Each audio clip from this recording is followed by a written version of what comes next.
You know, you get the camera up. No, it's about the same. Kind of, no, same as yesterday. You don't want to look up his nose. I mean, everybody's seen Zoom calls and Skype where everybody's looking at the nose as it is right now. Or 6 feet of the ceiling in the back there. So. It's the only thing that's going to save our jobs. Yeah, you guys can just actually teach MPs and ministers and everybody how to actually use a camera. Tom Ford did this one. He did a really simple one to give to, what's her name to call it, Maureen Dowd. And she put it out. And it's like so simple. It's like, yes, put it on books, put a light, put it just off center, and maybe, you know, a little bit of background, but get your background as far away as possible, but get that thing above your nose, get that lens. And it's amazing how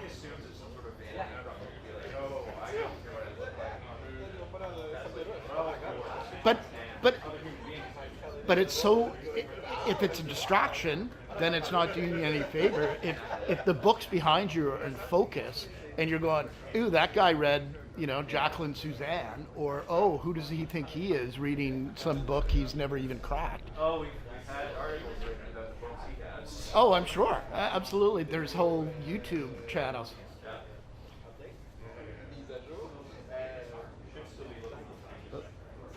Yeah, you're good to go. Damn, I was just about to go. I know this one I won, but I haven't heard otherwise, but it sounds like it.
They said they thought they worked, but yeah, that's exactly worked, right?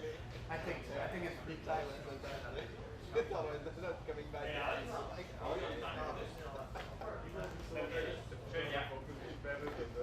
Yeah. Yeah.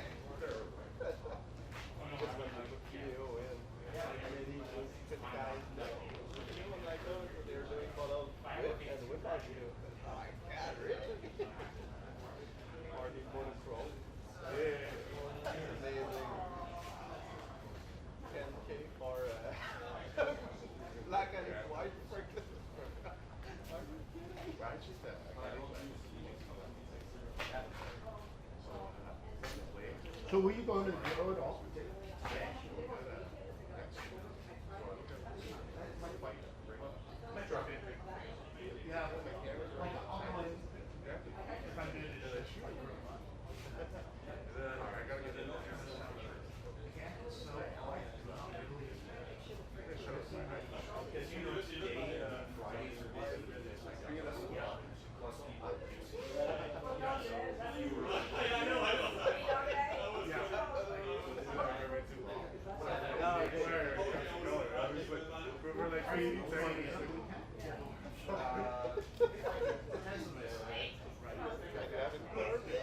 No.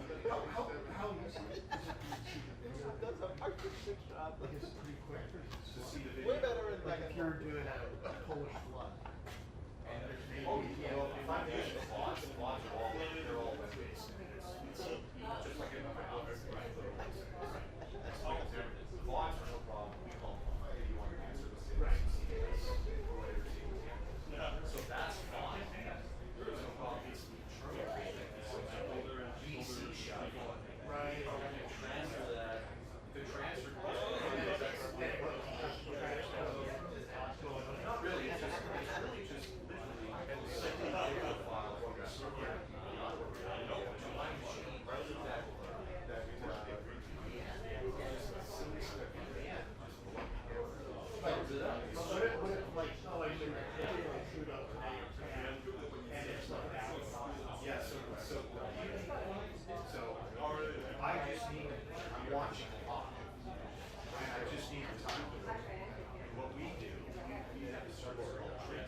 still, once in a while, they do some testimonial story for the badge. Okay. Where they used to send it to them out. Everybody had their own color, like BBC was purple. Is that so? I didn't know that. Yeah. It was, so when they were coming back, all those together, some CBS's, and had CBS material and all that. The CBC, global, everything. That should be a good Like 3 different countries with different color codes. It was pretty cool. Yeah. No, we got to go. 2 minutes. There you go. Hey, Toronto, 2-minute warning.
I'll take on 30 seconds.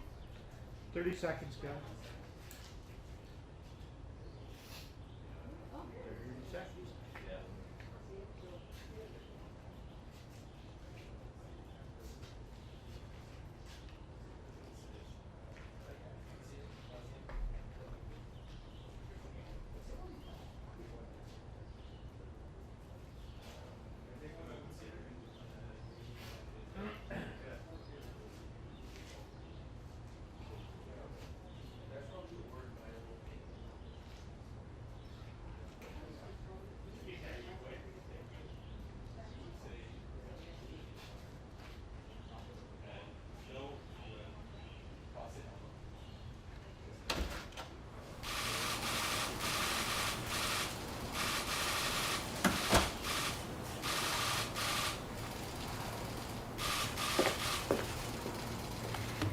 Bonjour à tous. From day one, our government has been working with the provinces and territories to keep Canadians safe and address this pandemic. And this morning, I want to begin with an update on where this work stands. Yesterday, the Premiers and I, along with Deputy Prime Minister Freeland, had our 11th First Ministers meeting since this crisis began. We discussed the very concerning reports regarding certain long-term care homes in Ontario and Quebec. What the Canadian Armed Forces reported is deeply disturbing. That any senior would face this kind of treatment is unacceptable. And as I said to the Premiers, our government will be there to support them as we work together to ensure that our elders receive the care they deserve. In our meeting, we also talked about what we need to do together to help businesses reopen and get people back on the job while keeping our communities safe. Moving forward, it will become even more important to quickly identify and then isolate this virus. To do that effectively, we need to coordinate across the country. A number of provinces have already reached out to us for support on contact tracing, and our governments are currently working together on a data sharing platform. And yesterday, First Ministers were briefed on the work being done by the COVID-19 Immunity Task Force, which will coordinate blood test surveys across Canada. The Premiers and I also spoke about support for workers during this difficult time. Our government will continue discussions with the provinces on ensuring that as we enter the recovery phase, every worker in Canada has 10 days of paid sick leave a year, because no one should have to choose between taking a day off sick and paying their bills. Hier, les premiers ministres, la vice-première ministre Freeland et moi avons discuté des rapports très inquiétants parus cette semaine concernant certains établissements de soins de longue durée en Ontario et au Québec. En tant que pays, on doit faire mieux pour nos aînés. Comme je l'ai dit au Premier ministre, notre gouvernement sera là pour les appuyer et on va collaborer pour faire en sorte que nos aînés reçoivent les soins qu'ils méritent. Lors de notre réunion, les premiers ministres et moi avons également parlé de la façon dont on peut travailler ensemble pour détecter rapidement le virus et l'isoler.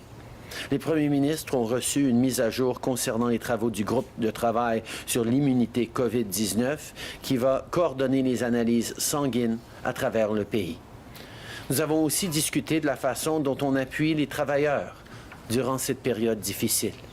Notre gouvernement poursuit des discussions avec les provinces pour faire en sorte que lorsqu'on va commencer la reprise, chaque personne ait 10 jours de congé de maladie payés par année.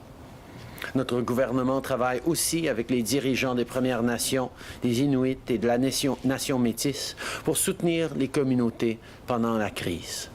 On a déjà fait toutes sortes d'investissements, que ce soit pour offrir des prêts aux entreprises autochtones, des emplois aux étudiants ou des services à ceux et celles qui vivent hors réserve. Mais on sait qu'il nous reste encore du travail à faire et aujourd'hui, on franchit une autre étape. This morning, I can announce that we are investing $650 million to support Indigenous communities on health care, income support, and new shelters for women. Let me start with the first pillar, which is healthcare. Although we've made progress, there are still communities that are not properly equipped to handle a COVID-19 outbreak, and we need to address that. That's why we're investing over $285 million for public health in First Nations, Inuit, and Métis communities. These funds will go toward more nurses, will help procure specialized supplies, and will support work with First Nations, Inuit, and Métis communities on continued community-driven responses.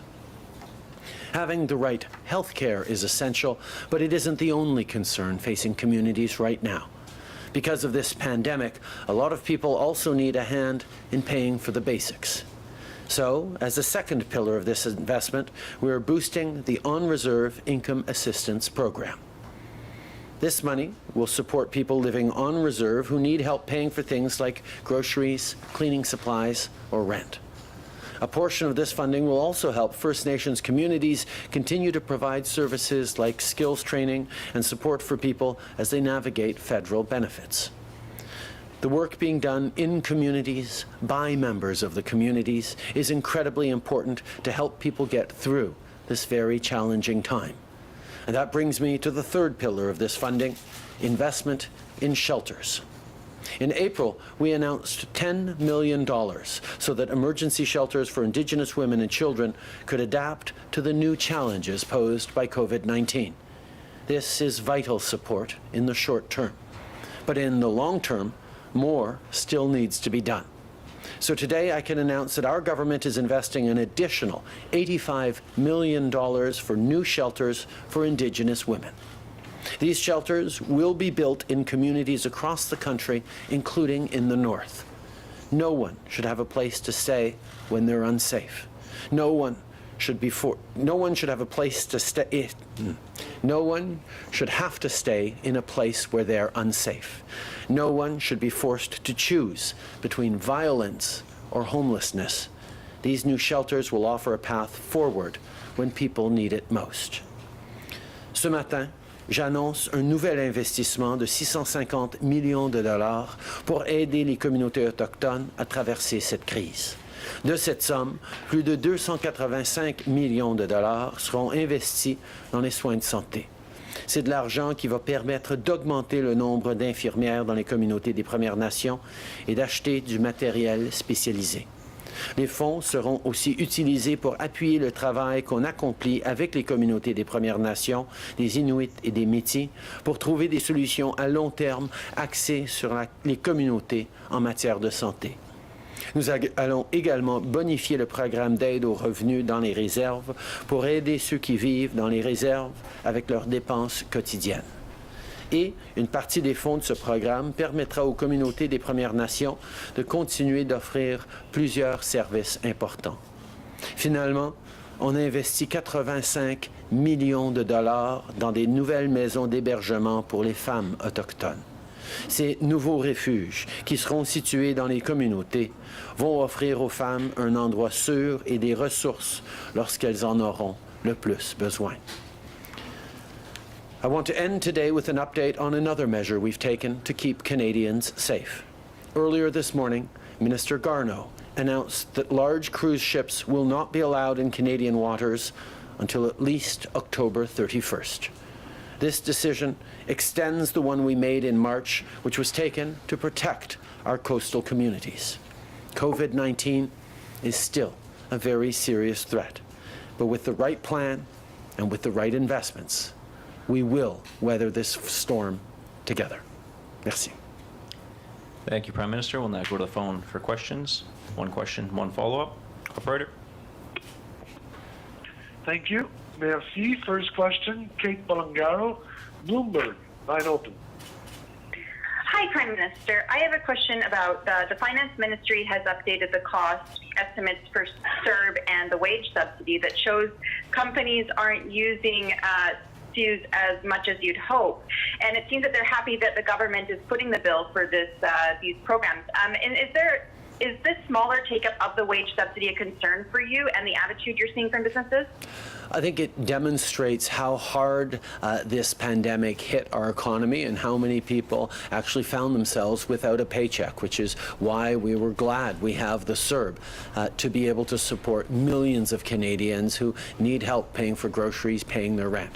But as we move forward and as businesses start to reopen and need to get people back to work, the Canada Emergency Wage Subsidy will become more and more important, which is why we extended it throughout the summer and will continue to encourage employers to rehire employees to be able to get our economy going once again. Okay. Nous avons reconnu que cette situation était extrêmement grave et donc l'assistance directe avec la PCU aux Canadiens a aidé des millions de Canadiens qui ont perdu leur chèque de paye. Mais au fur et à mesure qu'on va rouvrir l'économie, recommencer nos business et notre activité économique, nous avons besoin que les entreprises réembauchent les travailleurs, embauchent de nouveaux travailleurs et la subvention au salaire va aider, la subvention aux travailleurs va aider les entreprises à pouvoir faire le travail nécessaire pour relancer notre économie. And a follow-up, Kate? So while China has remained quite vocal and firm in pursuing its more aggressive foreign policy, including towards Canada with the Meng case that we saw continuing on Wednesday, and Canada has been rather avoidant in using strong words against China. I'm wondering how much more aggression from Beijing will it take for you to stand up to Xi Jinping, and are you afraid of him? We have continued to put Canadian interests and Canadian principles at the forefront of everything we do around the world, including with China. We will continue to work to ensure that Canadians have the equipment that we need to get through this situation, while at the same time expressing our concern for the two Canadians arbitrarily detained in China, and continue to highlight our concerns around Hong Kong and around questions that need to be asked for the WHO. We will continue to stand up for our principles and continue to look out for the interests of all Canadians. Nous allons continuer de souligner nos préoccupations avec la Chine par rapport à Hong Kong, par rapport aux Canadiens détenus, par rapport à la situation avec l'Organisation mondiale de la santé, tout en assurant qu'on assure que les Canadiens reçoivent l'équipement et l'aide dont on a besoin de partout dans le monde, y compris la Chine. On va continuer de toujours mettre l'intérêt et les valeurs des Canadiens à l'avant-plan et c'est ce que les Canadiens s'attendent de nous. Thank you. Next question, operator. Thank you. Merci. Prochaine question, Michel Lamarche, TVA. À vous. Monsieur Trudeau, ce matin, on écoutait M. Garneau qui sous-entend que la survie de l'industrie aérienne, ça fait en sorte qu'il faut écarter le remboursement des billets d'avion qui ont été annulés. Pouvez-vous, ce matin, être plus clair avec les consommateurs et les voyageurs qui avaient de ces billets et qui veulent un remboursement? Moi, ma préoccupation première, c'est évidemment pour les Canadiens, pour les gens qui ont besoin d'aide à travers cette crise, qui ont besoin d'appui, qui ont besoin d'argent dans leur poche. C'est pour ça qu'on a mis de l'argent dans les poches des Canadiens, dans les comptes de banque des Canadiens depuis les tout débuts. Nous travaillons avec les compagnies aériennes, nous travaillons avec les Canadiens pour assurer qu'on trouve une piste pour assurer que les Canadiens soient aidés, tout en s'assurant que, évidemment, on ait une industrie aérienne après cette crise. C'est une crise extrêmement difficile à bien des égards, mais on entend très clairement les préoccupations des Canadiens à cet égard-là. Okay. Our focus throughout this issue, this pandemic, has been on Canadians, on getting them the support they need, which is why we put out millions, billions of dollars in support for Canadians to help them get through this. I hear clearly the concerns that Canadians have around their air tickets. We will continue to work with the industry and with concerned groups of Canadians to ensure that we find a fair way through this. But I know Canadians at the same time want to make sure we continue to have an airline industry after this very difficult pandemic. Getting that balance right and listening to Canadians is what we will do.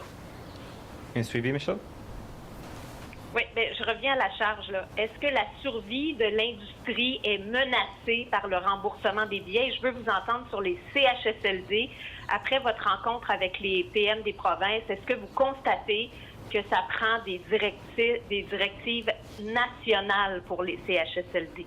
Dans notre conversation avec les premiers ministres hier soir, tout le monde était d'accord que nous devons faire mieux et d'assurer que les Canadiens aînés à travers le pays aient tous les services de qualité. Il n'y a pas personne qui pense qu'on devra en offrir moins à nos aînés. Et donc, nous allons parler dans l'immédiat comment on peut stabiliser et aider les provinces à regagner contrôle là où on a vu des histoires d'horreur. Mais en même temps, il y a évidemment une conversation plus long terme sur comment nous allons assurer que dans les années à venir, nos aînés aient tout l'appui et tous les soins qu'ils méritent. What we talked about last night was the importance of ensuring that in the short term we are giving to our seniors all the support they could possibly need through this very difficult pandemic. But we all very much agree that as we move forward, we need to make sure that all of our seniors everywhere across the country get the top quality service and care they deserve. And the federal government will happily be a part of those discussions as provinces lean in on this issue. Merci. Prochaine question, operator. Thank you. Merci. Prochaine question, Mélanie Marquis, La Presse. À vous. Oui, bonjour, M. Trudeau. Je veux revenir sur la question de ma collègue Michel parce que, en tout cas, vous n'y avez pas répondu du tout concernant les remboursements des billets de voyageurs pour les vols qui ont été annulés. Vous dites ma préoccupation première, c'est d'assurer les Canadiens, leur remettre d'argent dans leur poche. Est-ce qu'on doit en comprendre que pour vous, les billets d'avion que les Canadiens ont achetés, c'est des produits de luxe, des achats de luxe qui ne méritent pas de leur être rendus? Non, au contraire, je comprends qu'il y ait des Canadiens qui ont épargné longtemps pour acheter des billets d'avion qui leur sont très chers. Et nous allons travailler avec l'industrie. Nous sommes en train de regarder ce que d'autres compagnies aériennes font à travers le monde et nous allons avoir plus à dire dans les semaines à venir. OK. Sur un autre sujet, M. Trudeau, votre ministre de la Défense, M. Sadian, a été assez clair sur le fait que le niveau actuel des militaires qui sont dans les centres de soins pour aînés n'était pas soutenable pour un autre 4 mois, pour 4 mois additionnels. Pouvez-vous expliquer aux Québécois, puis aussi peut-être au premier ministre Legault, pourquoi Ottawa a l'intention de diminuer le nombre de ces troupes-là en CHSLD? La situation que vivent nos aînés est extrêmement préoccupante et comme j'ai dit depuis le début, le gouvernement fédéral va être là pour aider Québec et les autres provinces regagner le contrôle de cette situation et donner aux aînés les soins qu'ils méritent si profondément. Comme j'ai toujours souligné, d'avoir des soldats dans les CHSLD, c'est nécessairement une solution à court terme. Et nous allons continuer d'être là et de travailler avec Québec et les autres provinces pour nous assurer qu'on a des solutions qui vont pouvoir être plus moyen terme et même plus long terme. C'est une situation sur laquelle on se penche avec le premier ministre du Québec et on va continuer de le faire. Okay. We will, as a federal government, ensure that we are there to support the provinces as they work to regain control over senior care in their jurisdictions. The situation going on in Quebec and Ontario is extremely worrisome, and we will be there to help. This is something that all Canadians want to see, and quite frankly, the women and men of our armed forces are there to protect Canadian lives and are happy to be doing it, even at risk to themselves. That's what they do, and we should all be incredibly proud of them. At the same time, I have stressed from the beginning that soldiers in our nursing homes is not a long-term solution. It's a short-term fix. And we will continue to work with Quebec and with other provinces to ensure that they are able to regain control over senior care in their provinces. We will continue to be there with them to find solutions for the medium and longer term. Thank you. Next question, operator. Thank you. Merci. Prochaine question, Hélène Buzetti. Le devoir à vous.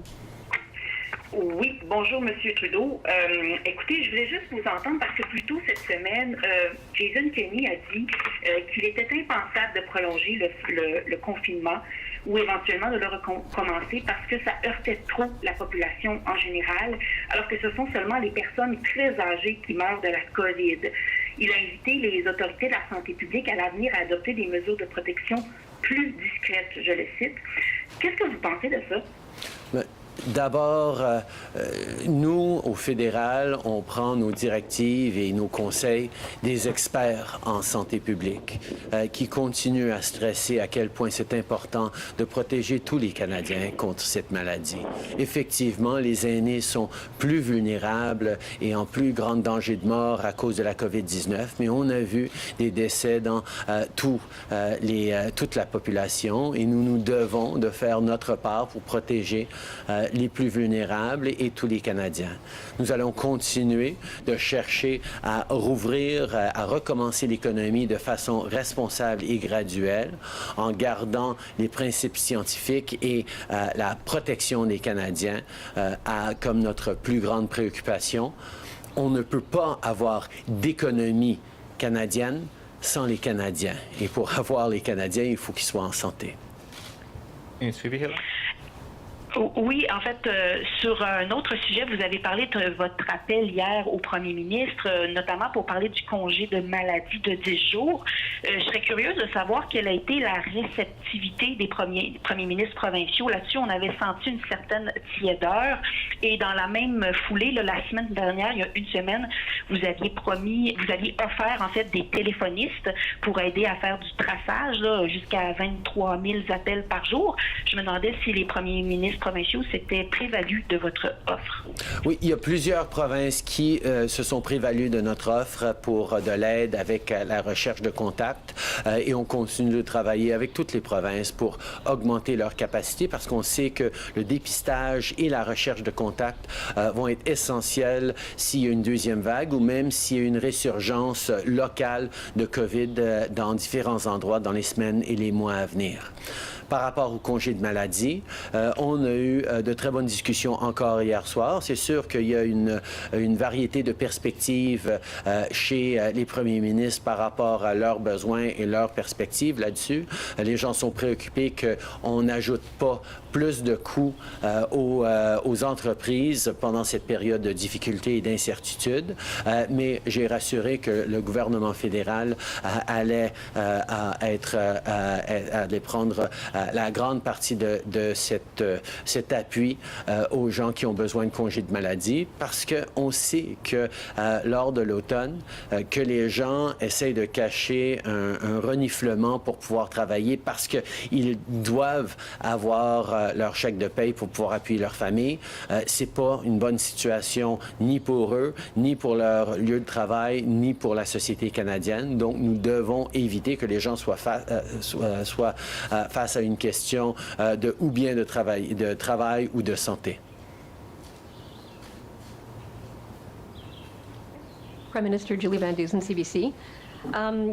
You mentioned, obviously, that soldiers they blew the whistle on the horrors that are going on in seniors' homes that a lot of families already know about, but they're not the long-term solution. Now, your letter here that you put out today after meeting with the premiers, you talk about agreeing to take action. I haven't heard any action. I mean, you can't go back on the soldiers because you say they're not the long-term solution. So can you be very specific? What is your action? Because people actually, when you say we're there to help, they actually want to know the details. Is it more money with strings attached? Is it national standards? I mean, what do those words mean? We recognize fully that long-term care and senior care is a provincial area of jurisdiction. But all Canadians are united in wanting to see better support for our seniors right now and in the years to come. So we have said at the federal level that we will be there to support the provinces, both in the immediate, whether it's more rent money or more resources or whatever it is that the provinces need to get control once again over their long-term care facilities. There are a number of provinces across the country where, although there have been challenges, there are not nearly the scale of problems that we've seen in other places. So we recognize there is a great variance across the country, but as a federal government, our job is to look out for all Canadians and make sure that everywhere across the country, people are supported, and we will be there, depending on what the provinces need, what their situation is, to make sure that all seniors are protected. Okay. Nous reconnaissons que les CHSLD et le soin des aînés est une juridiction provinciale. Mais parce que c'est un enjeu qui préoccupe tous les Canadiens et que nous nous devons d'assurer que tous les Canadiens soient protégés à travers le pays, nous allons être là pour appuyer les provinces dans les besoins qu'ils ont. Pour le moyen terme, pour le long terme, pour le court terme, on est là avec les forces armées et on a des discussions présentement sur le besoin d'argent ou le besoin d'autres ressources pour pouvoir reprendre le contrôle de ce système que certaines provinces n'ont pas actuellement. So I'm sure that issue isn't going to go away, but I need to ask you about mortgages because you must be aware that some families are having to break their mortgage contracts early. So would you consider telling the banks to ease mortgage penalties for those Canadians who are stuck in this position because they have no work? We have seen banks take significant measures on helping Canadians who have difficulties with their mortgages, and we will continue to work with financial institutions right across the country to ensure that they are there to continue to help Canadians. We know that this is a very, very difficult time for many families. We've made available many income supports, but there is always more to do, and we're going to make sure that financial partners are part of the solution to making sure Canadians get through this. Okay. Nous savons que malgré toute l'aide que nous avons offert aux Canadiens par le gouvernement fédéral, il y a d'autres défis qui arrivent et nous appelons et nous attendons à ce que les banques fassent leur part aussi. Ils ont déjà pris des mesures pour aider les gens avec les hypothèques, mais s'il y a plus à faire, je sais qu'ils vont en faire plus. David Aiken, Global News. Good morning, Prime Minister. Good morning. So just to follow up on your first answer to Julie's question on the specific action. Okay, let's drill down. So the federal government was there to support provinces. What did Ontario, what do they need? What does Quebec need beyond soldiers? What does New Brunswick need? Can we hear some more specifics about what the federal government is going to do in individual cases? The federal government will be there to support provinces and jurisdictions that need help managing their long-term care situations, whether it's Canadian Armed Forces in the short term, whether it's more resources or more money in the medium and longer term. We recognize this is a provincial area of jurisdiction that they are in control of, but we also know that having certain provinces lose control of the safety of their seniors means that we need to be there to support them as they regain control, and we will do that. But as you point out, there are a range of needs, a range of situations across the country, and one size fits all from the federal government is not the best way through this. No. Okay. Nous allons être là pour aider les provinces à reprendre le contrôle de ce qui est dans leur juridiction. Dans le court terme, nous sommes là avec les forces armées, mais pour le moyen et le long terme, nous allons être là avec plus d'argent, avec plus de ressources, dépendamment des besoins et des demandes des provinces. Okay, so that's where the federal government is playing the support role to provinces, but there is lots of places for the federal government to lead, and you have your own members of parliament, your own caucus have written you a letter saying, let's have some national guidelines on this. What have you said to Jen O'Connell, Gary Anandasangari, Yvonne Baker? I'm probably missing one, but what's your response? Where's the national guidelines? When are they coming? Our members of caucus, not just those, but all members of caucus across the country, are worried about the plight of our seniors in this situation right across the country. They are more vulnerable to COVID-19, and they all want to make sure that we are doing everything we can to support our seniors right across the country, and we are. There are, of course, going to be a need to have very real conversations, not just between order of governments, but as Canadians, about how we make sure that we are properly supporting the seniors who build this country with their hard work, the seniors who deserve a secure and dignified retirement. These are things that all Canadians want to see us do better as a country, as a society on, and we will be there for those conversations in the medium and long term. But right now, we're still dealing with this emergency of getting people the support they need faced with this COVID crisis. Bonjour, M. Trudeau, Louis Blouin de Radio-Canada. Hier, à la rencontre des premiers ministres, il a été question d'une réouverture de la frontière avant le 21 juin entre le Canada et les États-Unis pour la réunification familiale. M. Higgs, le premier ministre du Nouveau-Brunswick, dit déjà qu'il a des doutes par rapport à ça. Pouvez-vous nous dire où en sont les discussions, puis qu'est-ce qui est sur la table actuellement? Est-ce qu'effectivement, cette proposition-là est considérée sérieusement? Nous sommes en train de regarder la situation où des citoyens ou des résidents permanents ont un conjoint, des enfants ou des parents, donc des liens de parenté extrêmement étroites, qui sont séparés par la frontière canado-américaine et n'ont pas la capacité de rejoindre leur famille. On a vu plusieurs histoires dans les nouvelles depuis les dernières semaines de situations assez touchantes de familles divisées. Donc nous sommes en train de regarder comment nous pouvons faire une petite modification dans des situations de réunification de familles divisées pour des membres très proches de la famille. Mais évidemment, parce que j'ai toujours promis au premier ministre que toute question de la frontière américaine et de mesures qu'on pourrait prendre les affecte, je voulais discuter avec eux de leur perspective par rapport à ces mesures possibles de réunification, d'assouplissement de règles dans des conditions extrêmement précises. Parce que, évidemment, l'entente que nous avons à la frontière va continuer jusqu'à la fin juin, comme convenu, mais est-ce qu'il y a des petites exceptions qu'on pourrait faire? Et j'en ai discuté avec les provinces. J'ai entendu des voix qui étaient ouvertes à ça, d'autres qui ont des préoccupations. Et nous allons continuer nos discussions. Nous allons continuer d'assurer qu'on fait les bonnes choses en gardant la santé, la sécurité des Canadiens en première ligne. We have taken unprecedented measures at the U.S. border to prevent non-essential travel. We've continued with our supply chains and with essential travel, and of course Canadians coming home who then need to quarantine for 2 weeks.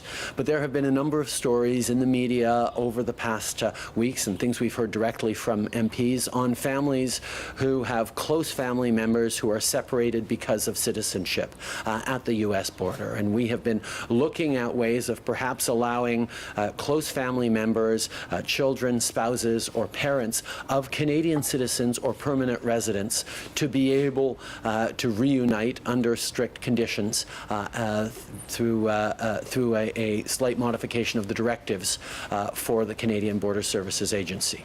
This would not change the approach on closing the borders until the end of June, and depending on discussions beyond. But it is looking at can we support families that are going through extremely difficult times.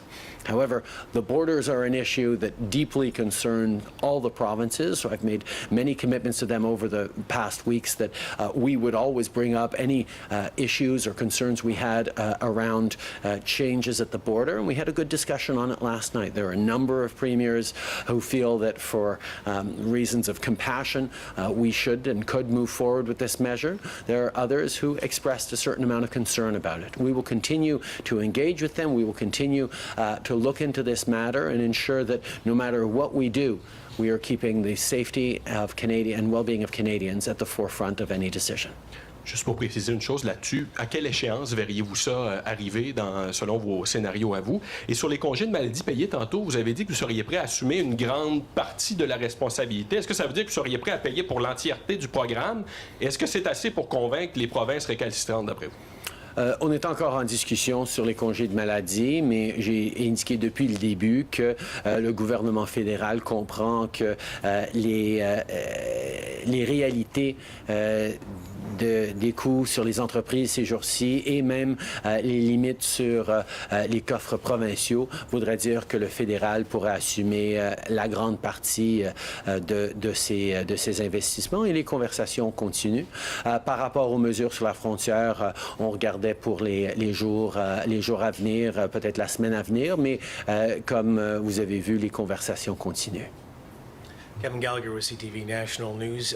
So you say that military members in long-term care facilities needs to be short-term, not long-term. But the Premier of Quebec is asking until September, so it's only a few months.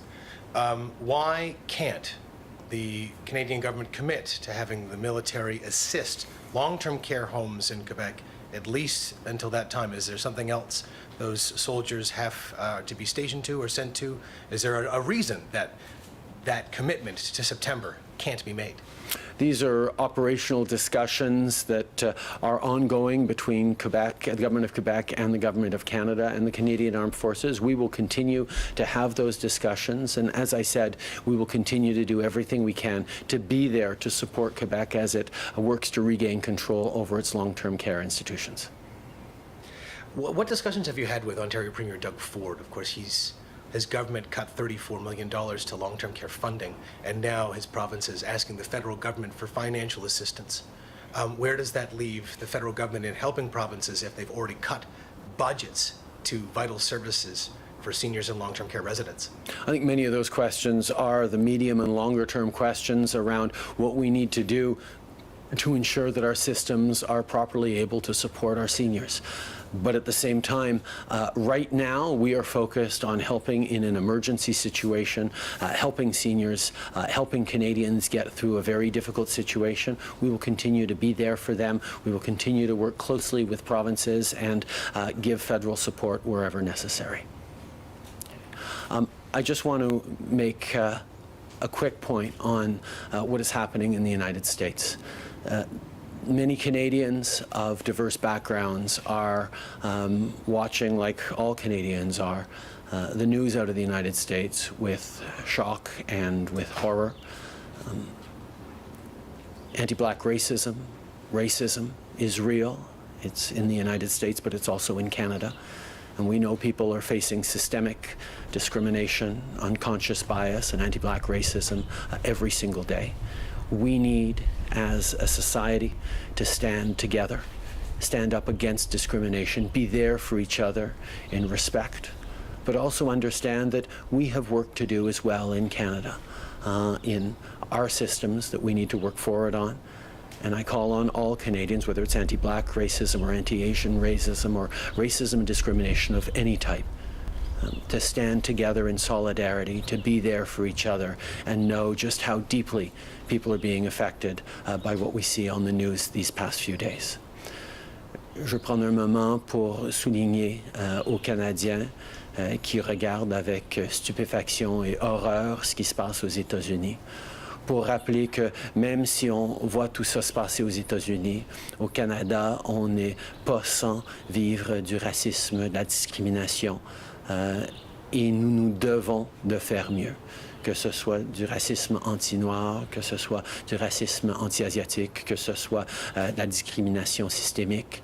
Nous avons du travail à faire ici, et nous devons, aujourd'hui et tous les jours, d'être là, les uns pour les autres, dans tout le respect, dans toute la compassion, parce que de comprendre les réalités, les défis que vivent différentes personnes dans des moments difficiles, nous allons mieux s'en sortir en tant que pays.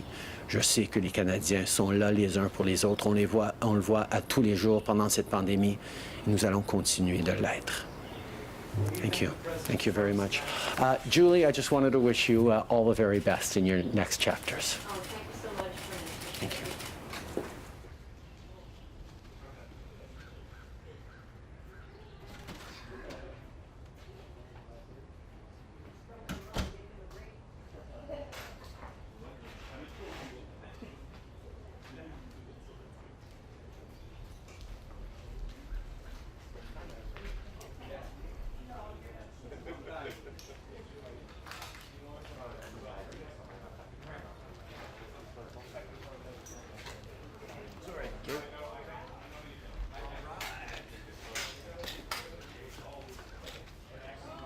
We're flipping over for touchdown. Okay. Go on.